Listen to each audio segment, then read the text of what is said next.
Romeo and Juliet takes place in Verona, Italy. Two of the most important families in that city, the Montagues and the Capulets, have a long-standing feud with each other. At the beginning of the play, Montague and Capulet servants get into a fight with each other. Benvolio, a Montague family member, tries to break up the fight, but one of the Capulets, Tybalt, starts fighting with Benvolio. Finally, the prince comes and breaks up the fight. He tells Montague and Capulet, the head of each family, that they'll be put to death if this happens again. Afterward, Montague and Lady Montague ask Benvolio where their son Romeo was during the fight. Benvolio says Romeo's been moping around by himself, but he'll find out why. Romeo tells Benvolio that he's lovesick. He's in love with a girl named Rosaline who doesn't love him back. Benvolio promises to help Romeo forget about her. Count Paris says he wants to marry Capulet's only daughter, Juliet.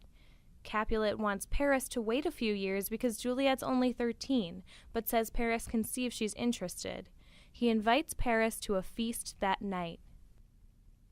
Capulet's servant walks around town trying to invite a list of people to Capulet's feast. The trouble is the servant can't read. He stops Benvolio and Romeo and asks them for help. Romeo sees Rosaline's name on the list, and Benvolio says they should crash the party so Romeo can compare Rosaline to other girls and get over her. Romeo agrees to go, but just so he can see Rosaline. Lady Capulet, Juliet, and Juliet's nurse discuss the fact that Paris wants to marry Juliet. Lady Capulet and the nurse sing his praises. Juliet agrees to meet him. Romeo, Benvolio, and Mercutio crash the feast wearing masks. At the party, Romeo sees Juliet and forgets all about Rosaline. He's in love. Capulet's nephew Tybalt recognizes Romeo's voice and is furious that Romeo snuck in. Capulet orders Tybalt to let it go because he doesn't want fighting at his feast. Romeo finds Juliet, holds her hand, and gets her to let him kiss her, all of this while the two of them talk to each other in poetry. After this encounter, each one tries to find out who the other is. They're upset to find out they're from rival families, but both of them decide they're too much in love to go back. After the party, Romeo ditches his friends and climbs over an orchard wall to see Juliet. He sees her on her balcony, talking to herself. Before she realizes Romeo is listening, Juliet says she's in love with him.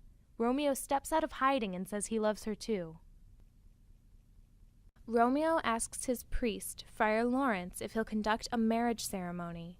Friar Lawrence is concerned about how quickly Romeo switched from Rosaline to Juliet, but agrees to do it because he thinks it will bring peace to the feuding families.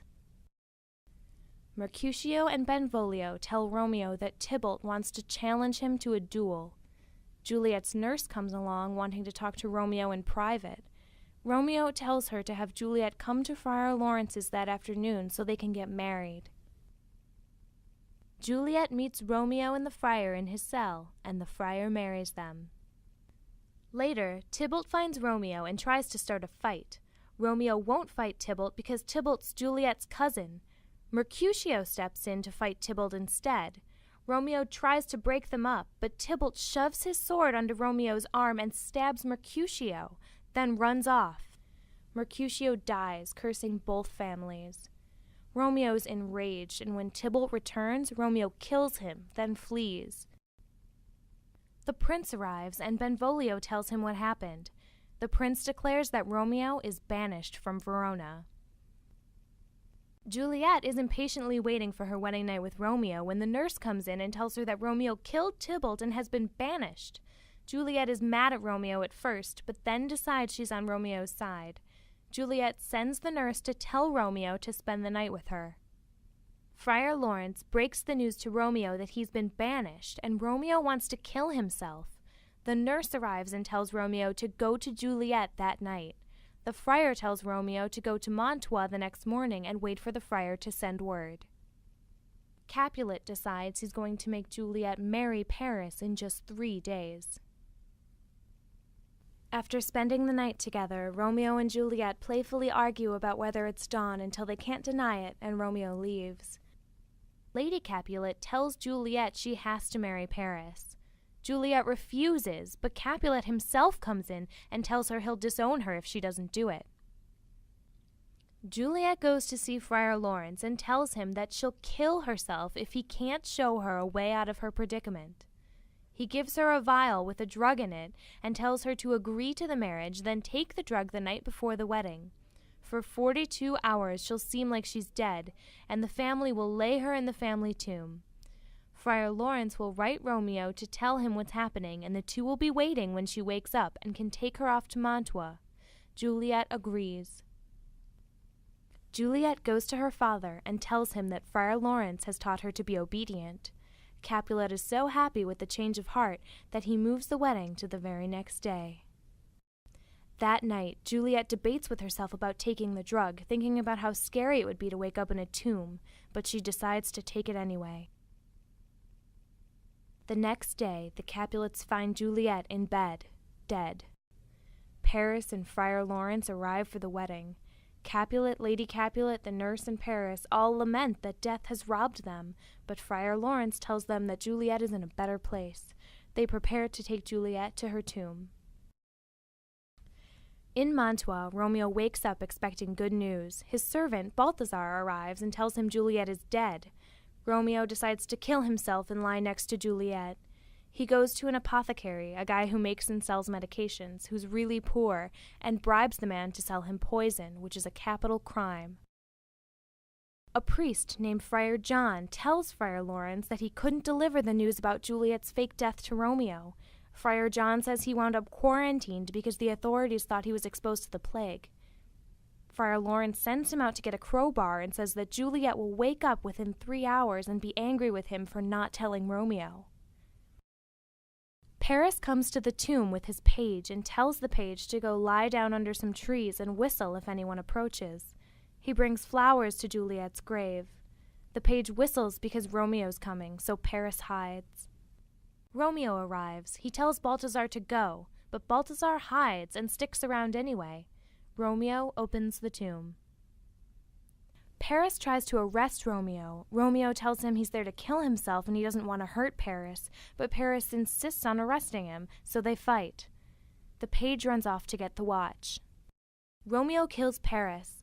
Paris asks to be laid by Juliet, and Romeo agrees and drags his body into the tomb.